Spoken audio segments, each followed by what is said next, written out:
Sometimes heaven hides its generals in plain sight. Every now and then, the universe births someone who walks into a room and shifts the entire frequency without saying a word. Their energy doesn't announce itself. It exposes everyone else's intentions. That's you, chosen one. You've been underestimated so many times that even the statistics don't believe your survival story anymore. Scientists say human beings can only endure so much psychological pain before breaking, but somehow you didn't just endure it. You transcended it. You made pain your personal trainer and betrayal your boot camp instructor. And now, the same people who once smirked behind your back are running like their Wi-Fi bill just came due. Because let's be real, you've evolved into something they can't gossip their way around. You're not loud, you're luminous. You don't threaten anyone. You just make their demons uncomfortable. Your very presence is a mirror that doesn't lie, and most folks can't stand to see their reflection when the light's that honest. They wanted you weak, predictable, and desperate for approval. Instead, you became peaceful, unpredictable, and divinely untouchable. The plot twist: you're not the one hiding anymore. They are. So tonight we're diving into the real reason they're scattering when you show up. It's not luck. It's not mystery. It's the spiritual law that says you can't chase someone who's already walking in destiny. Let's unpack why every step you take sends shockwaves through the spiritual and psychological landscape of those who once tried to bury you. Buckle up, because after this, you'll understand exactly why the runners are running and why you no longer have to. Number one, you're the proof. That's what makes you stand out. Not your looks, not your words, but the unexplainable authority that moves through you. It's not something you learned or practiced. It's something you became. There's a kind of energy that can't be faked, and you carry that. It's the type that makes people feel both drawn and uneasy at the same time. They can't describe it, but they sense something rare, something sacred, that doesn't belong to this ordinary cycle of human drama. When people meet you, they sense a weight that doesn't come from ego. It comes from alignment. You move differently because you're not powered by the same fuel others use. Most people depend on attention, validation, or approval to feel alive, but your spirit runs on divine instruction. You're not trying to be anyone's favorite. You're trying to be faithful to the call within you. That's what unsettles people who build their confidence on crowd applause. Your confidence isn't performative. It's prophetic. It's the type that doesn't shout. It just is. There's a reason some people feel nervous around you even when you're quiet. Your presence carries accountability. It silently reminds them of what they could be if they stopped running from themselves. You don't have to preach for conviction to happen. The atmosphere around you does the talking. That's what divine authority looks like when it's worn by a human who's been through fire and didn't lose their humility. Someone who survived storms that should have erased them. What's dangerous about you is not your strength, it's your source. You don't get your direction from trends, emotions, or opinions. When you move, there's alignment behind it. When you speak, heaven co-signs it. That kind of power can't be bought, manipulated, or copied. People can steal your style, but not your essence. They can study your steps, but not your anointing. That's why they retreat. They realize too late that they weren't dealing with just a person. They were standing in the presence of a vessel carrying something ancient, tested, and unstoppable. You are living proof, and that revelation alone is enough to send pretenders running. Number two, you threaten the ecosystem of lies they feed on. The truth is, most people don't live in reality. They live inside stories they've built to protect their ego. They convince themselves they're kind, humble, loyal, or right, even when their actions say otherwise. Then you came along, and your presence started breaking those illusions apart. You didn't even have to expose them directly.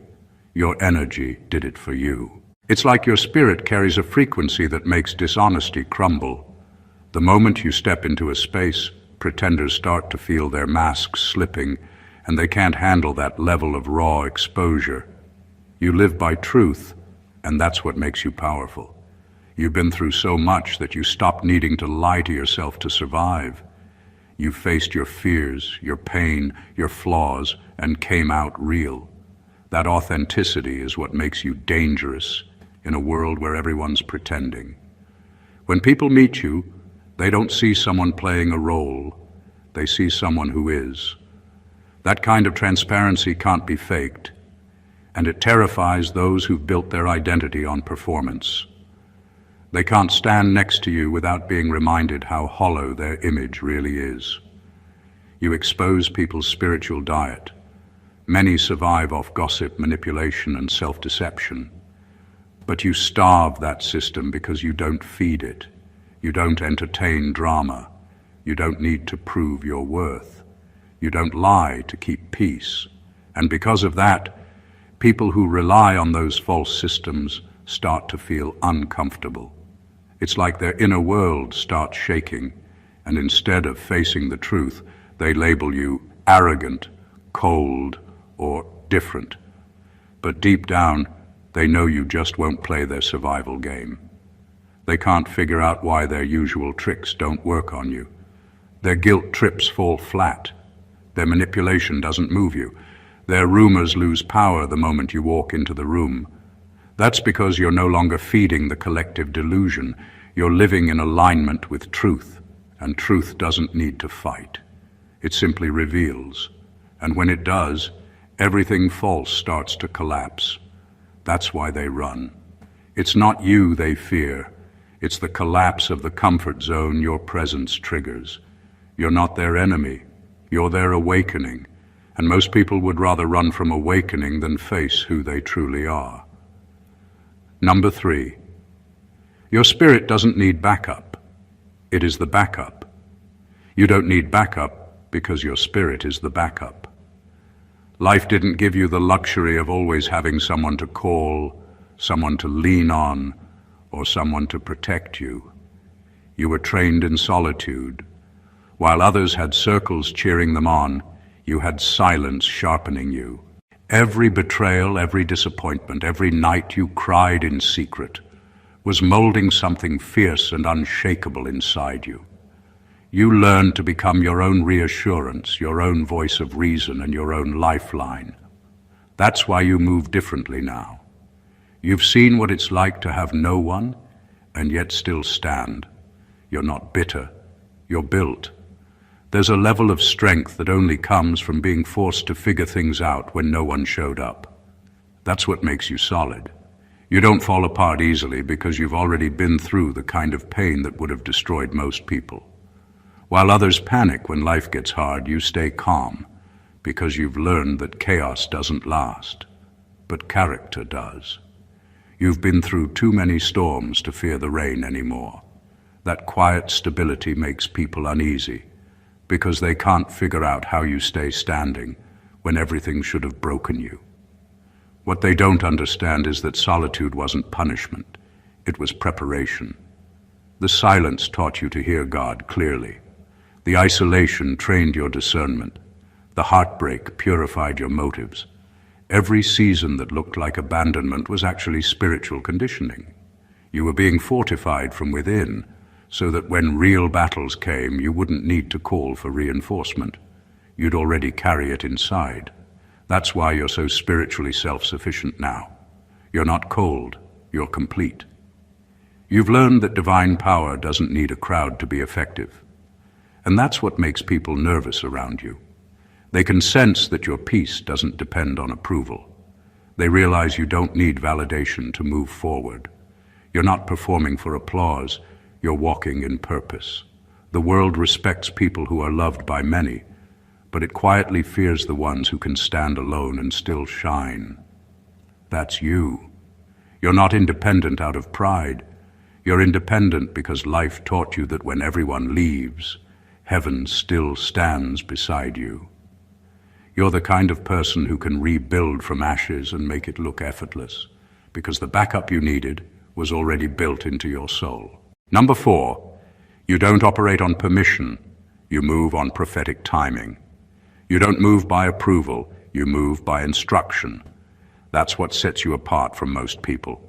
While others wait for a signal from society, family, or friends to validate their next step, you've learned that divine timing doesn't ask for votes. You've walked through seasons where everything seemed paused, not because you were doing something wrong, but because heaven was aligning the right moment for your breakthrough. That's why no one could figure you out. They tried to rush you, slow you down, or guilt you into their schedule. But your journey never followed human timing. You were being guided by something far higher, far wiser, and far more precise. People hate what they can't control, and your unpredictability frustrates them. They can't read you because your moves don't come from logic. They come from revelation. One moment you're quiet, the next you're making a move that shakes the whole environment. You don't announce your next step because it's not for public approval, it's for divine execution. By the time they think they've studied your pattern, you've already outgrown it.